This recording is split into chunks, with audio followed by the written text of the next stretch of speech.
Uncover and Elevate is the next evolution of Liberate Your People Pleaser. I'm Brenda Florida, certified life coach, and after coaching hundreds of clients, I am unapologetically clear on this. People pleasing is a symptom with a deeper cause. Being in a toxic relationship or career and feeling trapped has a deeper cause. Avoiding difficult conversations has a deeper cause. Self-sabotage, imposter syndrome, confusion, feeling insecure, all have a deeper cause. In Uncover and Elevate, we are going to look under the hood every week to uncover what the deeper causes are that shape our lives, including the ones that make breaking a pattern, even one we want to break, so hard. Then we will elevate our lives with tools designed to transform those deeper causes and deal with the symptoms. Join me each week as we uncover and elevate our lives. And now, here's this week's episode of Uncover and Elevate. All right, everybody, on Uncover and Elevate today, we are going to talk about the art of upgrading your life. I love upgrades. I was recently traveling and upgraded to first class. It was really delightful. So what do you want to upgrade in your life? Now, if 10 topics come to mind, maybe just pick one as you listen to this episode. But I want to give you some really great tips today for how to actually upgrade your life, right? Like, what does that really mean? What does it look like? So we all have, sort of our dreams and aspirations, but then we can get stuck in them, or sometimes we can get stuck so badly we don't even know what our dreams or aspirations are. I was working with a client recently who was very stuck in even visioning what her future could be. And the reason why, and this happens to all of us, is that she was limiting herself with some judgmental and, disempowering thoughts, like, but what if you fail, and maybe you're not going to be good enough at it, those kinds of things, like where imposter syndrome comes from, where all sorts of things that lower our self-esteem, that keep us from believing in ourselves, from knowing that anything is possible for us. All those thoughts that come in, that self-doubt, the negative inner voice, those things don't serve you anymore. And you probably know that at some level, or you wouldn't even be listening to this podcast. But there's a big gap between, I realize a habit or a pattern or a way of thinking isn't serving me anymore, and what can I do about it? Getting to the other side of it and living a life that is not governed by those. Now, one of the things that a lot of people don't necessarily think about is the fact that it doesn't mean those thoughts will never come up. In other words, people will judge themselves that, I'm still feeling fearful. I had this with another client. She is going through a lot of life transitions and big upgrades. And she was just having this moment of frustration because she slipped back into fear. Well, slipping into fear is not going to go away probably. That is not the problem. The fact that you have a fearful thought, or the fact that you have a disempowering thought or a limiting thought, doesn't have to get you stuck or take you off track. What you learn to do is just put it in the backseat of the car, so to speak, right? So your empowered self, the best version of who you are today, is in the driver's seat. And those voices of diminishment or judgment or fear can get back there in the back seat. If you have to, you can turn the music up loud so you can't hear what they're saying, right? So it's not like we just sort of magically stop thinking them. It's just that we stop being motivated by them. So they're not moving us into procrastination or just the lethargy that comes from being stuck, the lack of vision, the lack of inspiration and ideas that come with being stuck, we don't go there. We can feel the fear, we can feel, or hear that voice of diminishment without listening to it, without believing in it. So we have to start with recognizing what these limiting beliefs or these voices of diminishment, the voices that disempower you.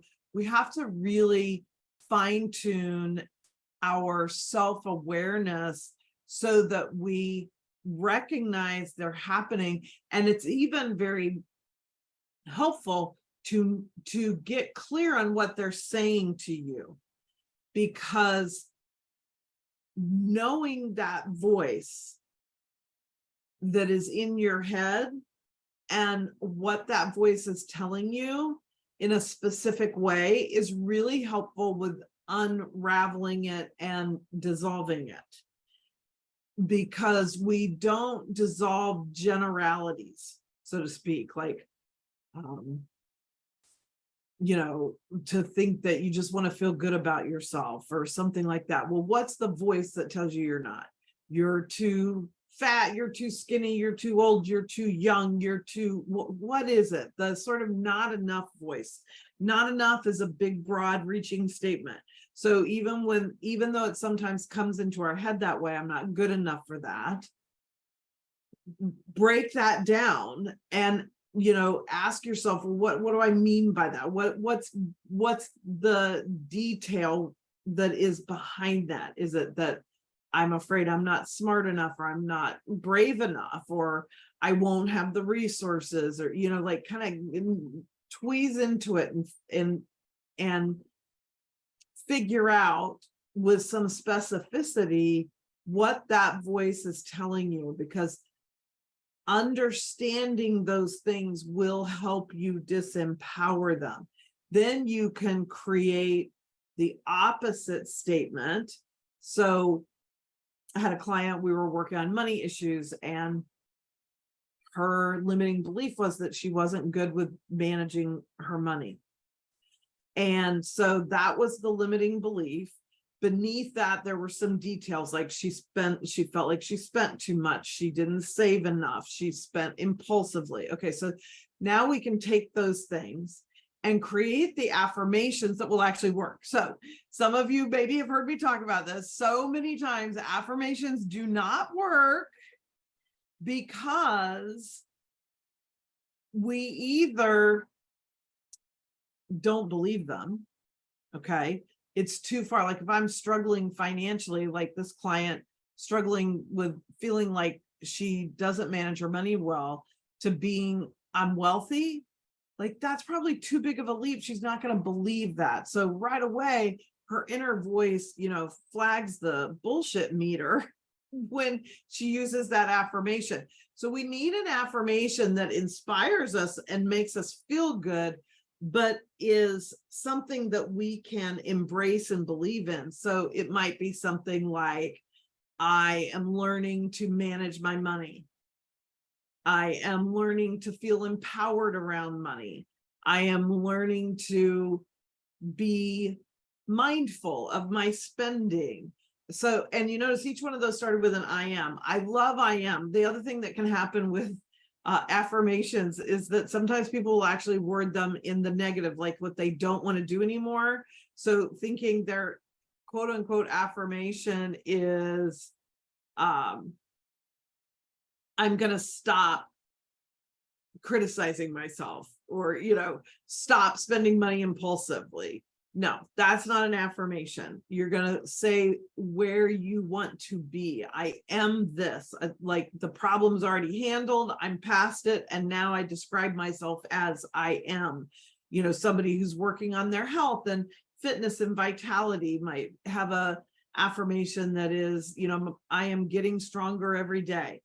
Something like that. Because again, if you're in a really challenging health situation and your affirmation is, I am vital and strong, that might feel like too big of a leap from where you are. Now, if that feels really good for you, that's great. Then that affirmation will work for you. There's no science to this.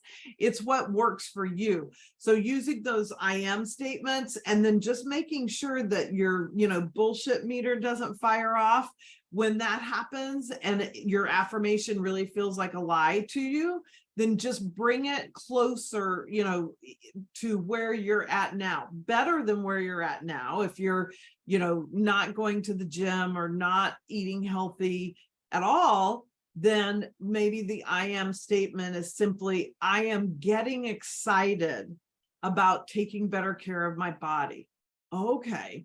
Well, that's a lot closer to where you are now than I'm healthy and vital, or something like that. So make sure you're both inspired by it and it doesn't seem like an impossibility. And then use the I am, make sure it's a positive in that it's being stated in the affirmative rather than the negative. I'm going to stop doing this. I'm going to stop, spending money impulsively. Even I'm going to get out of debt. I am getting out of debt. I don't like that because debt is a negative word. So getting out of it seems like that should do it, but that it doesn't. And what you're telling yourself over and over is debt, debt, debt. You're reinforcing the word of debt. And so odds are 6 months or a year down the road, you're just going to have more debt.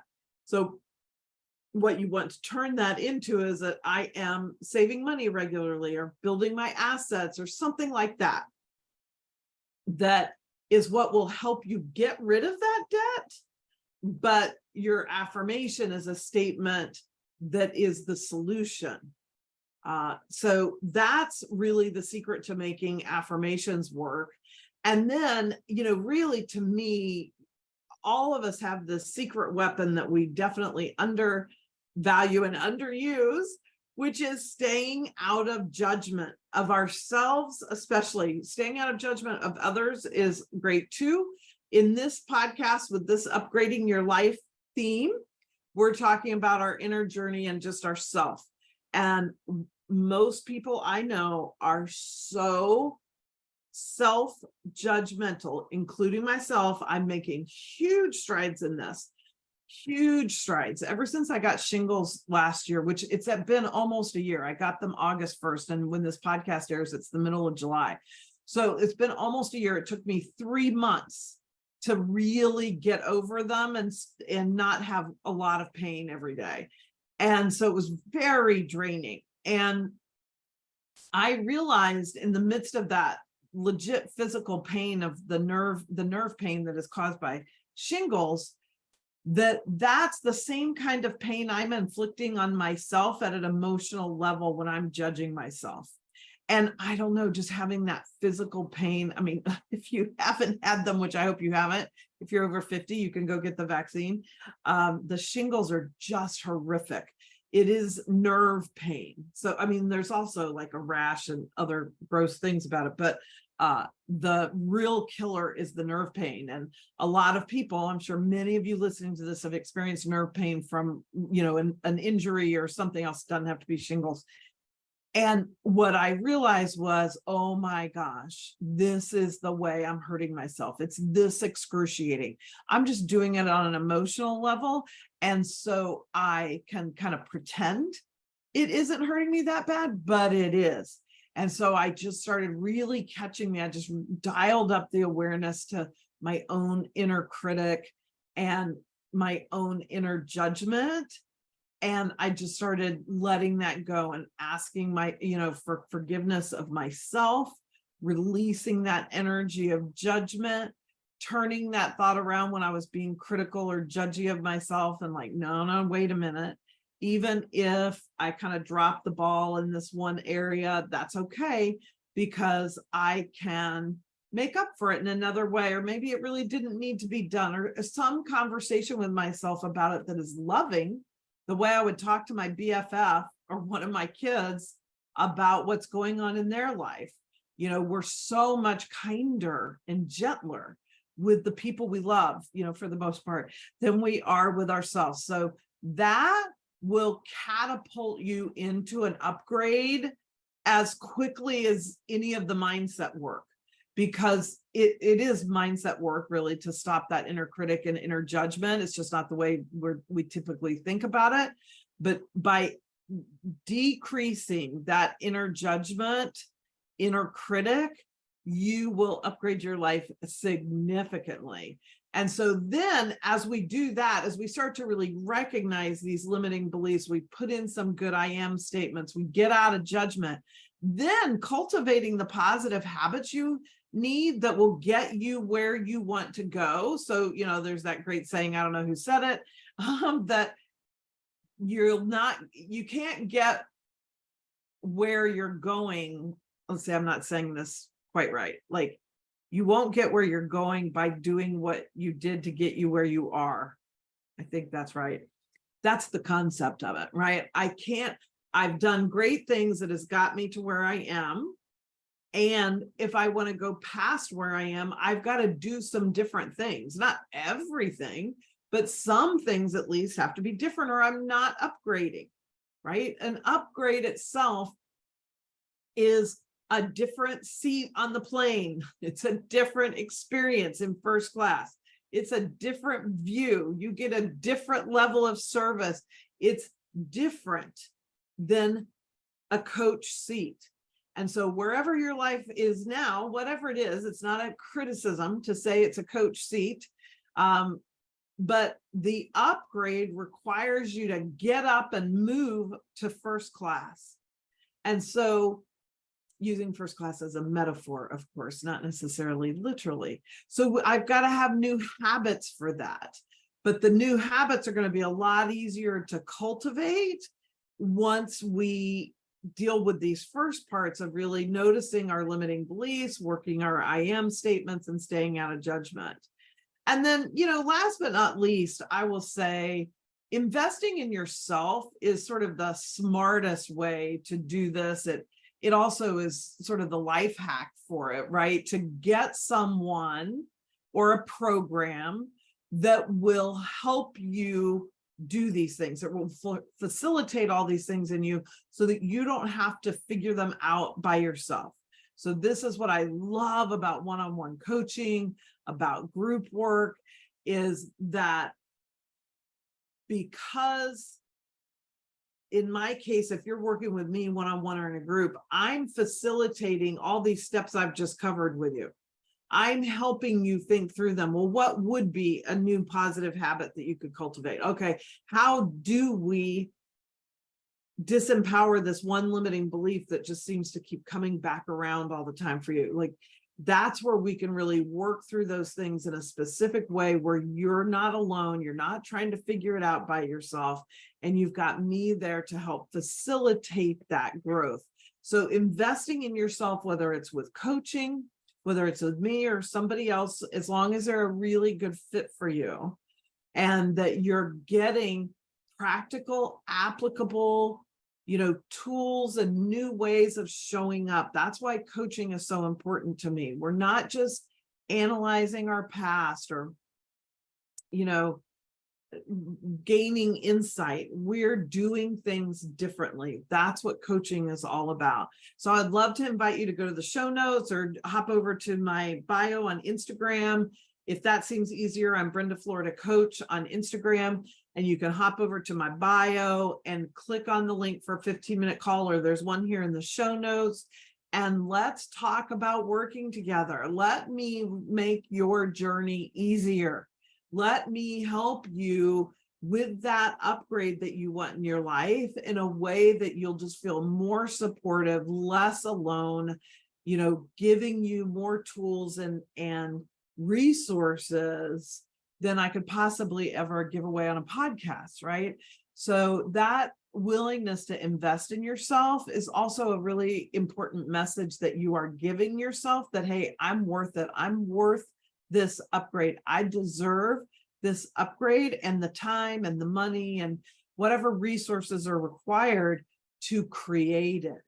So thank you so much for joining me today. I hope this resonates, and I would really love, as always, to hear from you. Again, whether you're on Instagram and you want to DM me, you can mention this podcast episode, The Art of Upgrading Your Life, or email me. There's links in the show notes. I'm easy to find. So I would love to know what really resonated with you about today's episode. And if there's one of these parts of the steps with recognizing your limiting beliefs, your affirmations, getting out of judgment, cultivating those positive habits, and investing in yourself, that is the most challenging to you. Most of these, we might have one or two that come sort of easy to us, and then another one or two or three that are really hard. And that's where it's worth that investment, so that I can help you over that hump and give you the tools and support you need so that you can make the upgrade to your life that you absolutely deserve and can accomplish. Otherwise, you wouldn't even have the idea that you want to do it. So with that, I can't wait to hear from you. I'm Brenda Florida, certified life coach, and I will see you in the next episode of Uncover and Elevate. Thank you for joining me for this week's episode of Uncover and Elevate. Check out the show notes for tons of great information and resources, like if you're interested in being a guest on the podcast so we can uncover and elevate an issue in your life, just complete the form in the show notes. You can follow me on Instagram at Brenda Florida Coach. You can work with me one-on-one or get additional information about one of my group or private retreats by completing the form in the show notes. And I would love it if you would share this episode on social and tag me. I'd also love for you to post a 5-star review wherever you get your podcast. It makes such a big difference and will help others find the show, and I'll be incredibly grateful. This is Brenda Florida, certified life coach, and I'll see you in the next episode of Uncover and Elevate.